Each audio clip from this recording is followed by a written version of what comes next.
around the corner from where Lincoln was shot. And a few blocks west at 14th Street was Garfinkel's department store, where my grandfather, my mother's father, had gone to work as a cuffer in the men's tailoring department after he got off the boat from Russia. Next to Garfinkel's, F Street stopped abruptly at the Treasury Department, adjacent to the White House, which my class from grammar school visited almost every year.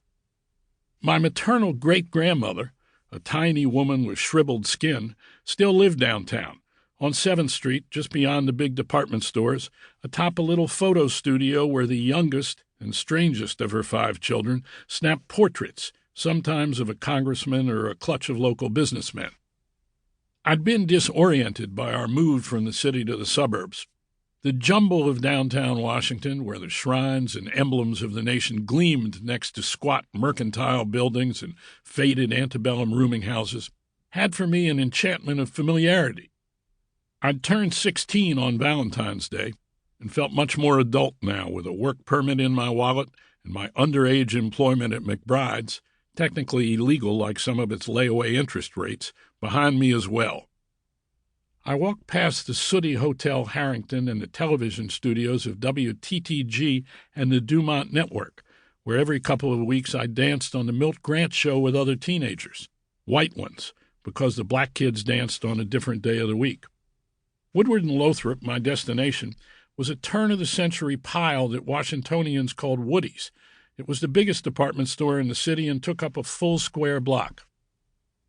My mother and father, in the early 1950s, had taken me with them to join the sit-ins at Woodward and Lothrop to desegregate its tea room. In those days, Union Station was the only place downtown, besides the government cafeterias and a few others owned by a man named Evan Scholl, that would serve black customers at tables. They could stand and eat at the lunch counters inside the dime stores and department stores, but were forbidden to sit. On F Street, a block from Woody's, a legless vendor of pencils worked his turf on a dolly with roller skate wheels, propelling himself with his hands and arms while a pet monkey held tight to his shoulder. I'd seen the man many times and had wondered about him. Flush with cash this day, I asked him for 2 pencils. I extended a quarter. It was not often that I towered above the person I was talking to, or his monkey. The vendor seemed gabby, wanting to talk.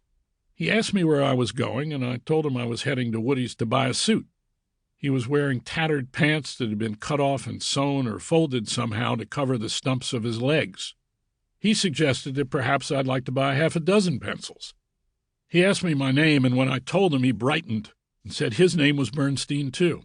Eddie Bernstein, which made me suspicious, and that his monkey was named Gypsy, which sounded about right. To prove he was Eddie Bernstein, he produced his vendor's identification, then asked which Bernsteins I was from. I was sure we weren't related. There were no Bernsteins outside our immediate family who were kin that I'd heard of. Plus, this Eddie Bernstein said that his family was from Florida.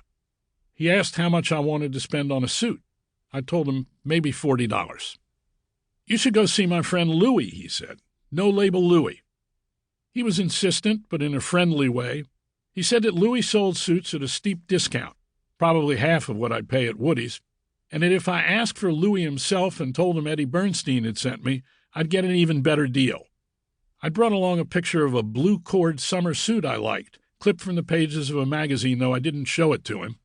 He pointed east and said Louie's store was on D Street, near the intersection of 7th, a patch I knew well because my great-grandmother and the photo studio were almost around the corner.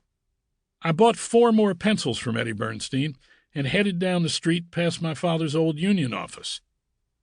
Louis Goldstein's haberdashery, as its owner referred to his store when I walked inside, was conspicuous from the sidewalk because of its big electric sign, unusual downtown, where almost everything shut down by 6 in the evening except for a few restaurants and bars and the peep show movies and burlesque house on 9th Street.